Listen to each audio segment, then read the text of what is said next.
Welcome back. I am here with CEO Brad Hudson. Good to see you, sir. Thanks, Connie. It's great to be here again. Our third time. Third time for the CEO report, and you have a lot to share with us today. Well, there's a lot of things going on. It's budget season. We've got upcoming elections. There's a lot of projects and constructions in the community. We have special events. It's a busy, busy time. It's a busy time.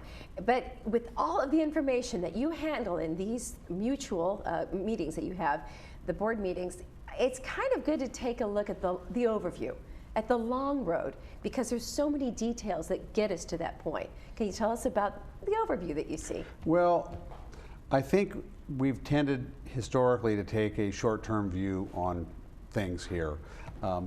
Keeping vehicles longer than we should, painting and patching when we should replace. And so I'm really pleased that our boards are taking a much longer approach and looking at making significant investments that make sense in the long run. Some of those investments that you're talking about would be? Well, you know, we did a big study a couple years ago on the village, and they said, well, you know, for the number of vehicles you have 8 too many mechanics. And it's like, well, why would you have 8 too many mechanics? Well, because you're keeping vehicles too long and they're always in the shop. Right. And so we made a conscious decision, an efficiency decision, to let's buy more new vehicles, replace, have a realistic replacement cycle, and have fewer mechanics here. So the vehicles we own are actually working. That's wonderful. And like anybody, we all own our cars, and we know that, oh gosh, when you want to make that move from trusting that older vehicle and keeping it going to just getting the newer one, it's always a step, but it's a good step to make. And so the boards are taking that approach on so many different things. You would look at, say, our solar program, which cost a little money up front, yes, but down the road, residents are going to save on their assessments because of lower energy costs, and at the same time you have a sustainable source of energy that makes more sense for the environment and for our local economy. So it's just those kind of smart long-term decisions that these boards are making. It really makes me proud to be a part of this organization. And there are a lot of decisions being made. Of course, when we all listen to the board meetings and we just see what's on the agenda, because of course now we can see what's on the agenda with all this wonderful new application we have on the website, you just see the piece after piece after piece. This is such a large community to have all of these concerns addressed. It's incredible. I mean, on Monday, was it that you talked about the red curb removal? Yes, that's going on in Third Mutual right now, and the idea here is to remove unnecessary red curb that's been put in place over decades, and to create more parking in some of these constricted areas. How much more parking? We're talking 500 spaces in Third Mutual alone. That's not small. That's a good deal. It's significant. Yeah. And following the long-term theme, I've been getting a lot of calls from residents who have been hearing and seeing the sandblasting machines removing. They're a little loud. They're loud, removing the red curb. It's like, well, why didn't you just paint it? Well, you know, we could have done that, and then in a couple years we can paint it again, in a couple more years we can paint it again. So yes, it's cheaper up front just to paint over the red curb, but in the long haul, you'll be painting all the time. And so these boards made the appropriate decision to let's just go ahead and do it right the first time, and then we'll never have to mess with it again. And so that's why the sandblasters are out there. They're loud. I know it's going to disrupt people, but at the end of the day, you might have a better place to park when you get home. You might. And so we're excited about that, and we think the board's made a really good decision on moving in that direction. So very pleased with that. And other decisions being made by the boards, and the Third Mutual Board in particular, addressing dry rot. Well, yeah, actually both boards, United and Third, are really tackling that issue head on. Again, I think the history here is just to put a little putty on it and paint over it, but that really doesn't cure the underlying problem, which is, gee, there's fungus in that wood that's causing the dry rot, and you have a moisture problem that remains unaddressed. And so they're saying, let's replace bad wood, let's prime it properly, let's seal it up, keep the water out, and solve it once and for all, instead of every year coming back and doing a little patch and paint. So it's a very long-term approach. Both United and Third have taken it, and we commend them for trying to finally address this problem head on, yes, and in a more or less permanent way. Yes, well, it's wonderful to be able to do exactly that. And then you have some, well, of course, you address your solar concerns, how you're bringing solar into the community, but that's going to benefit residents also in their clubhouse use. Yes, you know, we added pool solar at clubhouses 5, 6, and 4. That's a lot. And so that's great. We're able to heat those pools up to the temperatures that our residents prefer at very nominal cost. Again, taking advantage of the sun, yes, and some rebates from the government. The return on investment on that kind of a project is something around 1.5 years. It's very, very quick. And so residents are going to really enjoy the warmer pools and the savings on their GRF assessment.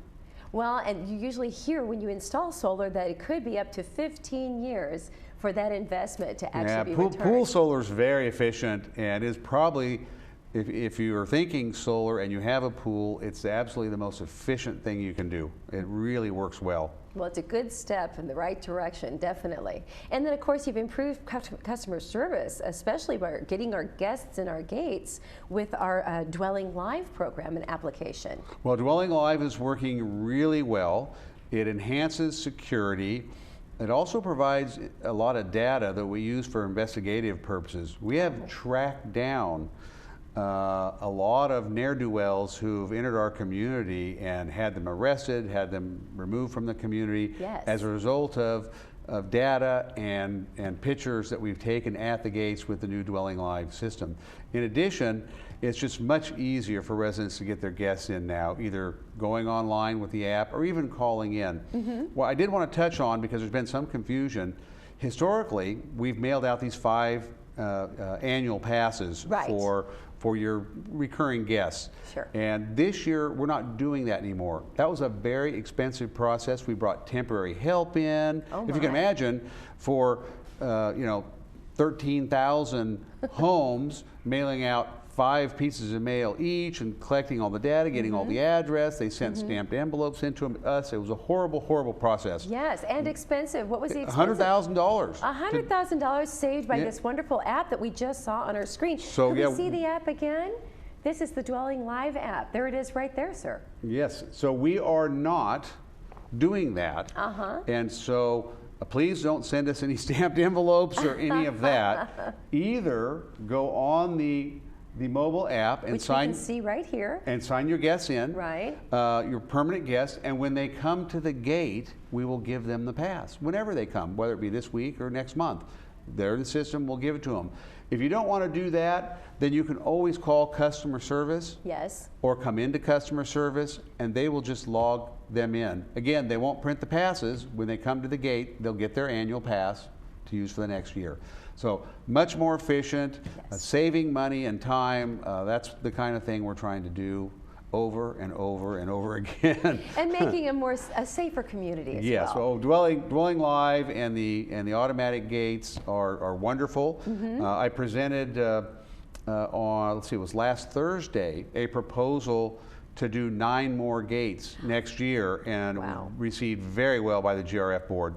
So those gates are, I told you this last time, 1, 2, 3, 4, 7, 8, 9, 10, and 12. Thinking about 12 now. They want 12. That's a great idea. And 12 is a complicated project because of the Moulton Parkway and the distances, so we're going to have to do a little work there, but that's very exciting as well. So we're actually already starting the preliminary planning and design on these, and I anticipate by the time the boards approve budgets in September, we'll be ready to get going.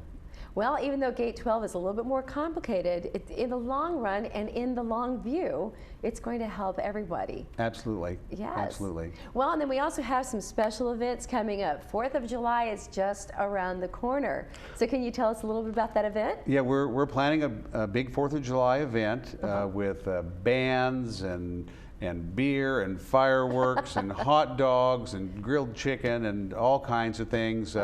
We'll have some bouncies and face painting for the kids, and that's going to happen at Clubhouse 2. Clubhouse 2. I don't have the exact time on that, but it's starting in the afternoon and going into the evening. Sure. And so we're sending out all kinds of flyers and information. I'll be sending out an email to every resident who has an email account. I think there's something like 15,000 of them on Friday, detailing all that and providing the flyers and attachment. The one downside there is typically the Clubhouse 2 pool is used for the children and grandchildren on the holidays, and since that area is going to be closed, we had to shift that to the pool at Clubhouse 1, and I believe those hours are 11 to 4. 11 to 4. 11 to 4. The family can come and swim at Clubhouse 1. At Clubhouse 1, and so that's a big change from tradition. But we really like the location of Clubhouse 2, particularly for the fireworks, because the view across the golf course there is spectacular, and we'll be launching the fireworks from the golf course. So it should be a good time. And we're going to have transit. Yes, we are. We'll be. The parking will likely be more at the community center, Clubhouse 7, and then we'll use our buses. Finally, somebody will be on the buses to take folks to this special event. But it sounds like a really great way to spend the 4th of July. You know, it's going to be wonderful. I'm going to stop by myself and enjoy and check out the event. We're very excited. I know the recreation staff is happy to provide a nice activity for the residents. It sounds wonderful. Everybody else is going to be scrambling outside of this community, scrambling to get someplace where they can enjoy the fireworks. But not here. Well, you can see several different fireworks displays from that location. Oh my goodness! Probably 4 or 5. I mean, there you can see throughout the valley here a number of fireworks displays. It's really a premier site, and every year we get a lot of people that go up there. Now we'll add our own to the collection of fireworks that are available in the area. In the sky. Yeah. And using the Dwelling Live application, that's how we can get our guests in much more easily and efficiently to come and enjoy that program. Well, yes, sir, we can. And the music will start. We're going to find out exactly when the music starts. I'm going to send those flyers out and emails. We've already been doing a lot of promotion for the event, and so we're very excited to provide that. I don't know that we've ever done fireworks before. This potentially could be a first. Oh, wow. Well, then we're going to, like you said, add our own display to the skies, and everybody's going to be able to enjoy that. Should be a lot of fun. Just sounds like the best way to spend the 4th of July, and I expect people to see you on the dance floor. Well, I don't know if I'll be dancing or not, but I'm going to stop by and check out the event and make sure everything's working right. And somebody out there ask Brad Hudson to dance. Somebody out there show up on 4th of July and make sure he does the boogie woogie.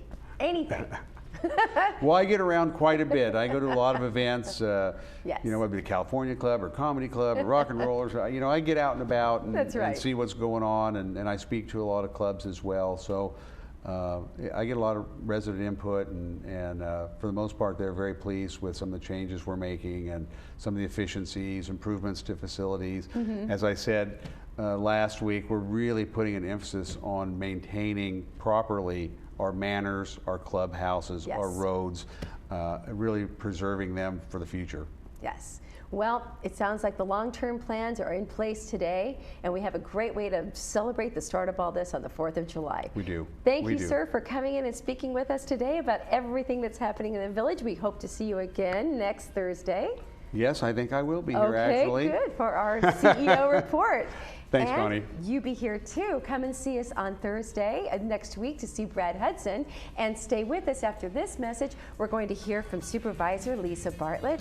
She's going to bring in a great friend, Aaron Ubabari from the Center for Aging in Orange County, to talk about a new mobile application that they have available for all sorts of senior services. Come right back after this message.